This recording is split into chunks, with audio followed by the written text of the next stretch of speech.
Assalamualaikum warahmatullahi wabarakatuh Anda semua. Selamat pagi ataupun selamat siang. Nah, minggu lalu kita sudah membahas mengenai 3 macam atau 3 jenis dari jaringan hewan, yaitu ada jaringan epitel, jaringan ikat, dan jaringan otot. Nah, minggu ini kita akan belajar mengenai jaringan hewan yang terakhir, yaitu jaringan syaraf. Nah, jaringan syaraf ini adalah jaringan yang tersebar secara luas di dalam tubuh manusia ataupun organisme. Nah, terdapat sebanyak 98% susunan jaringan syaraf ini biasanya terdapat pada saraf pusat atau yang dinamakan dengan otak dan medula spinalis atau sumsum tulang belakang. Kemudian sisanya terdapat pada susunan syaraf tepi. Nah, jaringan syaraf ini tersusun atas sel-sel saraf atau yang dinamakan dengan neuron yang terhubung ke sistem saraf pusat. Nah, sistem saraf pusat ini dapat berupa otak maupun medula spinalis. Nah, jaringan syaraf juga tersusun atas yang namanya sel penyokong atau neuroglia. Neuroglia ini adalah lem yang berukuran kecil dan menghasilkan mielin. Mielin ini fungsinya untuk penyokong atau memperkuat neuron-neuron dan menyatukan jaringan pada susunan saraf pusat. Jadi, fungsinya sebagai lem atau perekat antara jaringan dengan susunan saraf pusat dan juga berfungsi sebagai penguat neuron-neuron tersebut. Kita lanjut ke fungsi jaringan syaraf. Yang pertama itu untuk menghimpun rangsangan dari luar atau lingkungan. Jadi, fungsinya untuk menerima rangsangan dari lingkungan sekitar. Setelah rangsangan tersebut diterima, maka rangsangan tersebut akan atau bisa diubah menjadi impuls saraf. Impuls saraf ini merupakan pesan yang akan disampaikan ke sistem saraf pusat ataupun otak. Kemudian ketika sudah dikirim ke penerimaan yang terorganisasi seperti otak dan medula spinalis, maka otak akan menafsirkan impuls saraf tersebut dan memberikan respon ke tempat organ-organ efektor atau organ-organ motorik. Kita lanjut ke struktur sel saraf. Yang pertama, Ananda lihat ini merupakan sel saraf atau yang disebut juga dengan neuron. Jadi, struktur dari neuron tersebut bagiannya yaitu ini. Nah, bagian A ini yang berbentuk seperti jala-jala adalah yang dinamakan dengan dendrit. Fungsinya untuk menerima rangsangan. Kemudian yang bagian B merupakan badan sel atau processing sel. Fungsinya untuk memproses rangsangan tersebut. Nah, di dalam badan sel ini juga terdapat yang namanya nukleus atau inti sel. Nah, kemudian yang bagian C yang berbentuk seperti tali yang terhubung dengan badan sel itu dinamakan dengan akson. Fungsinya untuk menghantarkan rangsangan menuju sinapsis. Nah, sinapsis ini adalah bagian G ini ya. Kemudian yang bagian D. Yang bagian ini D itu merupakan sel Schwann yang berupa lemak untuk menghasilkan mielin. Nah, seperti yang sudah Ibu jelaskan tadi, mielin ini adalah zat yang berfungsi untuk menyokong atau memperkuat. Kemudian kita lanjut ke bagian E. Bagian E ini merupakan selubung mielin yang fungsinya untuk melindungi akson dan memberi nutrisi. Kemudian terdapat nodus Ranvier atau celah yang fungsinya untuk mempercepat rangsangan. Jadi dari badan sel akan dikirim melalui akson dan dipercepat kembali dengan adanya nodus Ranvier. Nah, yang terakhir bagian G ini merupakan sinapsis. Fungsinya untuk meneruskan rangsangan ke sel saraf selanjutnya.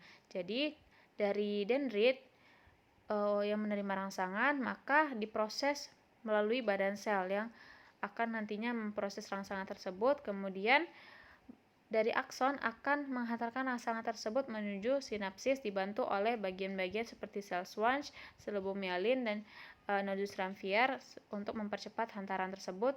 Kemudian sinapsis inilah nantinya akan meneruskan rangsangan ke sel saraf selanjutnya seperti itu. Nah, dapat dilihat dengan jelas struktur sel sarafnya seperti yang Ibu jelaskan, terdapat badan sel, dendrit, akson, selubung mielin, nukleus, kemudian ada nukleus sel Schwann, sitoplasma pada sel Schwann, dan sinapsis ini nama lainnya juga akson terminal. Nah, kemudian akson yang dekat dengan badan sel itu biasanya disebut dengan akson hillock gitu.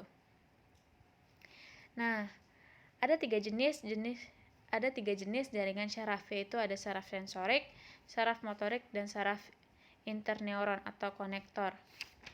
Saraf sensorik ini adalah saraf yang berfungsi untuk mengirimkan rangsang dari daerah reseptor atau indera kemudian menuju ke sistem saraf pusat. Yang bagian B itu saraf motorik, yaitu saraf yang mengirimkan rangsang dari sistem saraf pusat menuju efektor atau seperti otot yang akan menanggapi rangsangan tersebut. Kemudian ada interneuron, yaitu saraf yang menghubungkan saraf sensorik dengan saraf motorik. Nah, Ibu contohkan kegiatan sehari-hari yang dibantu oleh sel saraf, ketiga sel saraf tersebut. Contohnya, pada saat kita digigit nyamuk, maka saraf sensorik akan berfungsi untuk menerima rangsangan rasa gatal yang kemudian pesan tersebut akan diteruskan ke otak oleh saraf konektor atau saraf penghubung. Nah, ketika saraf konektor sudah mengirimkan pesan ke otak, maka saraf konektor akan meneruskannya kembali ke saraf motorik yang akan mengirimkan rangsangannya menuju organ-organ seperti otot atau organ motorik seperti tangan. Maka dari itu tangan akan langsung menggaruk bekas gigitan nyamuk dengan bantuan saraf motorik tersebut, seperti itu. Nah, sel saraf ini dibedakan berdasarkan bentuknya. Yang pertama ada saraf multipolar, bipolar, dan unipolar. Saraf multipolar ini adalah saraf yang memiliki satu akson yang terhubung dengan badan sel. Kemudian badan selnya biasanya terletak di pinggir. Dan saraf multipolar ini adalah saraf yang paling banyak ditemukan pada tubuh atau organisme. Kemudian ada saraf bipolar. Saraf bipolar ini adalah saraf yang badan selnya terletak di tengah. Kemudian karena badan selnya terletak di tengah, terdapat dua juluran yang terdiri dari akson dan dendrit.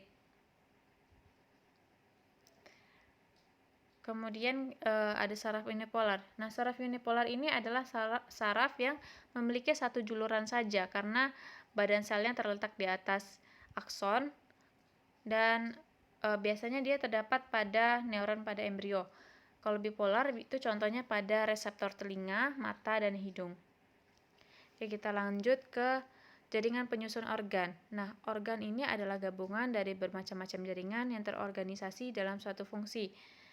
Nah, berdasarkan letaknya, organ dibagi menjadi dua, ada organ dalam dan organ luar. Organ dalam yaitu seperti rongga tubuh, contohnya lambung, pankreas, ginjal, dan rahim. Sedangkan organ luar adalah organ yang terletak di dalam rongga tubuh. Contohnya tangan, kaki, dan kulit. Nah, sistem organ adalah gabungan dari organ-organ yang bekerja sama untuk melakukan tujuan yang sama. Nah, contoh jaringan penyusun organ pada lambung, yaitu organ dalam. Pada lambung itu terdapat yang namanya jaringan epitelium. Nah, jaringan epitelium ini biasanya jaringan epitel silindris. Kemudian terdapat pula jaringan ikat dan mempunyai jaringan otot. Nah, pada jaringan organ lambung ini jaringan otot yang spesifik yaitu jaringan otot polos. Kemudian terdapat pula jaringan syaraf. Nah, pada organ usus itu juga terdapat adanya jaringan epitel silindris, jaringan otot polos, jaringan syaraf, jaringan ikat. Kemudian pada tenggorokan juga terdapat jaringan ikat padat, kemudian otot polos, jaringan tulang, epitel silindris, darah, dan syaraf. Nah, pada organ luar itu terdapat jaringan epitel, otot, tulang. Biasanya jaringan otot yang terdapat itu adalah otot lurik, kemudian terdapat jaringan tulang, darah, dan syaraf. Nah, mungkin hanya sekian penjelasan dari Ibu. Silahkan Ananda buat resumenya di buku catatan dan dikirimkan melalui WA Ibu pribadi. Oke. Wassalamualaikum warahmatullahi wabarakatuh.